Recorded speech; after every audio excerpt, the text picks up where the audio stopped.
What if the quiet man sitting next to you isn't so ordinary after all?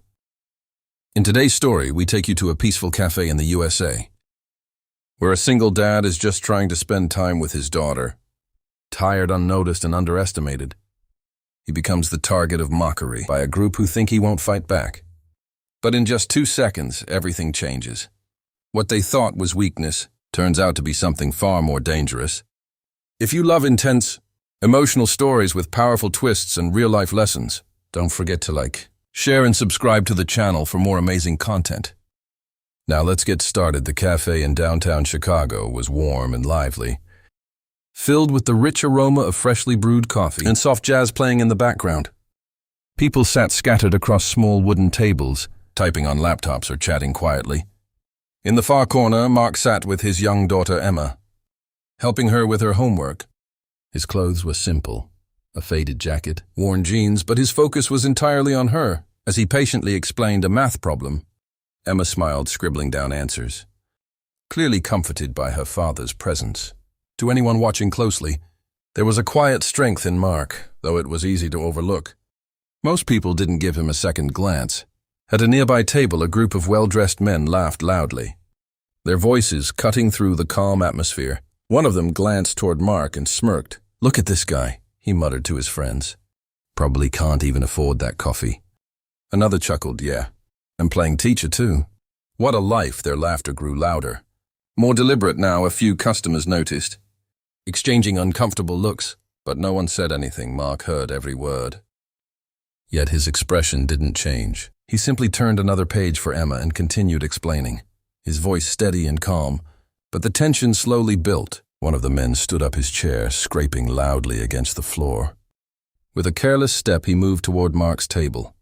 Without warning, he bumped into it hard, knocking over Emma's notebook and spilling Mark's coffee across the surface. Emma gasped, shrinking back in fear. For a split second, everything went still. Mark looked down at the mess, then slowly raised his eyes, and in that moment, something about him changed completely. The shift was so subtle at first that no one immediately understood what had changed. Mark rose from his chair in one smooth motion, his body suddenly alert, every movement controlled and precise. The man who had knocked the table smirked, clearly expecting an argument, maybe even a scared apology. He got neither in a blink. Mark stepped forward, his hand catching the man's wrist before he could react.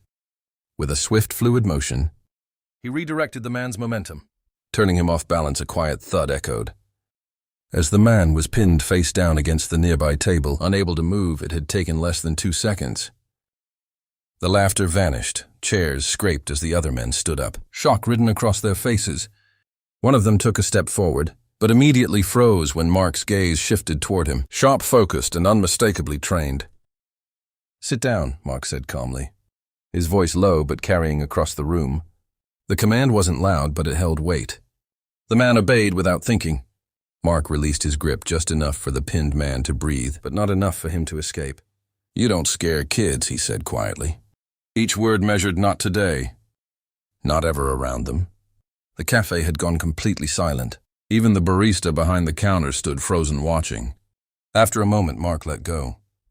The man stumbled back, rubbing his wrist, his confidence completely gone. Mark turned away as if nothing had happened.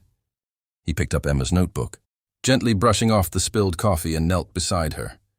"You okay?" he asked softly. She nodded without another word. He took her hand, paid the bill, and walked out, leaving behind a room full of stunned strangers who would never look at him the same way again.